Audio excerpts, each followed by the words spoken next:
You're probably flipping your sautéed vegetables with some cheap tongs you bought at a Target. Not me. I'm a tweezer man. Not the kind you pluck your eyebrows with, although the ones I use can pluck a whole brow with one swift, agonizing scream. I use chef tweezers. Long, thin tweezers that are gentler on food when cooking and allow for precision when plating. They've been used in fine dining kitchens for years. They're only now starting to break through into the mainstream, and for good reason. This week on the feed, I invite you into the fastidious, pretentious world of chef tweezers. The kitchen utensil that makes me feel like I have some semblance of control over my spiraling hellscape of a life.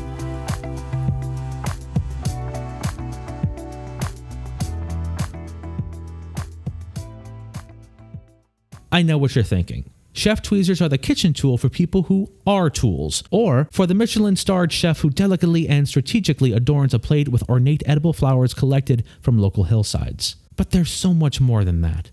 They're also for making you feel like you can control some aspect of your life when you're alone, really high, and frying Spam at 2 a.m. wearing nothing but your genitals. When all else fails, as it often does in my life, chef tweezers are there to help me carefully plate the broken pieces into an elegantly edible facsimile of competence. Do they need to be titanium coated? Yes, because titanium is a cool word that adds some all-important textural detail to the fiction that psychologically sustains me.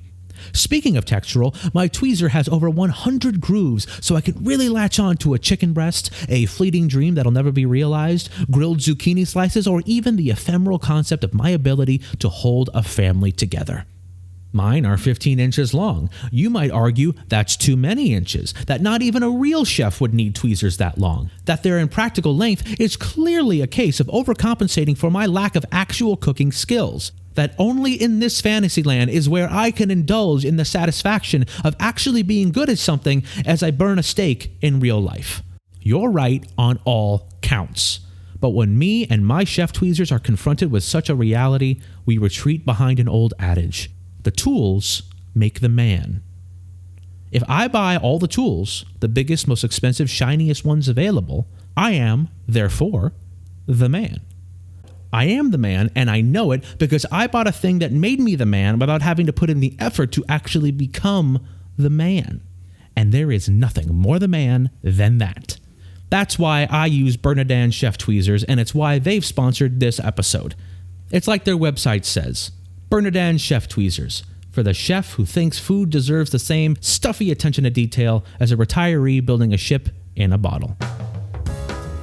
Next week on the feed, I'll be testing out popular internet food hacks and sort the brilliant from the useless. Is it true that a hefty handful of flamin' hot Cheeto dust can relieve eye allergies?